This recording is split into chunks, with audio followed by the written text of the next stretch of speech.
Tourism Vancouver is the representative marketing organization for Metro Vancouver, the City of Vancouver, and the Vancouver Economic Commission. Their primary goal is to have Vancouver be known as an exciting, attractive, and welcoming destination. Their mission is to attract visitors who will stay longer, spend more, and who will then spread positive reviews about the city. Vancouver hosted approximately 10 million overnight visitors in 2017, with this number estimated to have grown to 5.5% in the past year.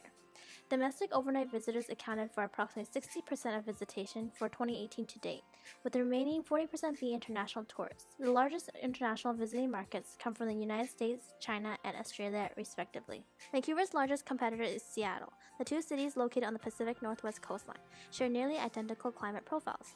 The general lifestyle and interests revolve around an athletic and outdoorsy culture, with access to both beaches and ski resorts being less than an hour's drive away. Tourism Vancouver will have to effectively market their points of difference in order to steer visitors away from their south-of-the-border competitor. The plethora of Canadian work and travel visas, coupled with the American government's negative stance on immigration, may make foreign visitors feel more comfortable traveling to Canada. Additionally, the Canadian dollar has consistently been trading below the American dollar for the past 6 years now. Because of the discrepancy of the American and Canadian dollar, tourists would have greater purchasing power when using Canadian currency. Vancouver's unique geography allows one to travel from the top of a ski hill to the shores of the Pacific within half an hour. Metro Vancouver is host to 3 separate ski resorts, 300 mountain biking trails, 80 hiking trails, and 9 beaches. Vancouver also provides tourists with the characteristics of a modern city, possessing numerous nightclubs, shopping centers, and restaurants. This strength leaves tourists with a wide variety of activities to choose from that many North American cities cannot offer. Although the number of visitors to Vancouver has been increasing since 2010, the total supply of hotel rooms is slightly less today than it was a decade ago. The relationship between Vancouver's cost of land and the minimum average daily rates that hotel operators are able to charge pressures firms to convert existing hotels into other assets. This is particularly impactful as Tourism Vancouver's main source of revenue is derived from the 2% additional hotel room tax that is enabled by the province of British Columbia. Airbnb and other online sharing economies within the hospitality market have given consumers a substitute for the classic hotel room. Airbnb customers have to pay sales tax but do not have to pay the 2% hotel tax. Therefore, Tourism Vancouver does not directly profit off of Airbnb users. After careful analysis, we recommend Tourism Vancouver target the Australian visiting market.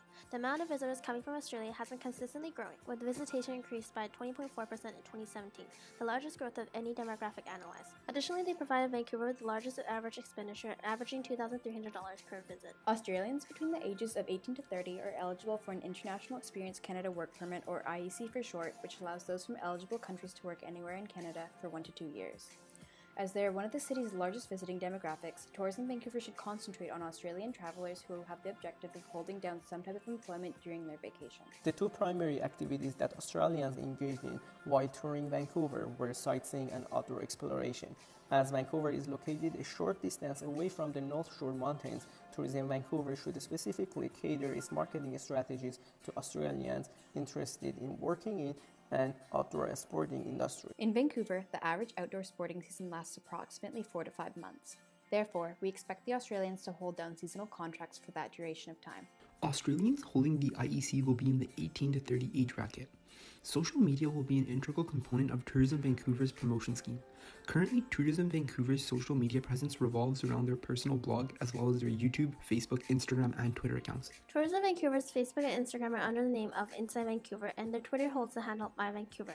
As there are 3 separate names spanning 4 Tourism Vancouver's social media accounts, the pages do not appear in search engine results. Our first recommendation is for Tourism Vancouver to adopt a uniform name for all of its social media accounts. All social media handles should be changed to @TourismVancouver. Doing so will decrease the likelihood of tourists confusing official pages with amateur photography accounts and blogs. Both the Facebook and Twitter page post about events, while Tourism Vancouver's Instagram and YouTube pages are made up entirely of scenic photography. Instead, content should include current events such as ski and snowboard competitions and music and food festivals. We want potential customers to see that Vancouver is not only a beautiful city, but also plays host to a diverse range of activities, events, and cultural experiences. We have already identified that there is a diminishing supply of hotel rooms within Vancouver. Working Australians require a combination to live in during their selected sport industry's busy season. Vancouver has been consistently ranked as one of the world's least affordable cities with regards to the rental market, and as Australians will be expected to stay in Vancouver for only 4 months, it is unlikely that they will find a landlord who will be interested in housing them. A considerable amount of homes in Vancouver remain vacant despite the City of Vancouver's attempt to solve this problem. With the implementation of the 1% empty homes tax, the city thought that implementing this tax would pressure homeowners to rent their vacant properties out. However, this solution was inadequate, as homeowners felt renting their homes out for extended periods of time was a bigger hassle than paying this 1% tax. Tourism Vancouver stands to benefit from lobbying for more relaxed short-term rental regulations through platforms such as Airbnb. It is recommended that the city adds the 2% hotel rooms tax to Airbnb rentals, this tax being one of the primary revenue sources for Tourism Vancouver. By lobbying for services like Airbnb, this could potentially benefit Australians, homeowners, the City of Vancouver, and Tourism Vancouver. Tourism Vancouver will generate revenue from the 2% tax, see an increase in tourism spending on top of the increase in GDP. All customers in our target segment will be holders of work travel visas. One straightforward yet effective way to expose our segment to jobs in Vancouver's would be through expos and job fairs. These events will act as a place for potential visitors to be converted into actual visitors.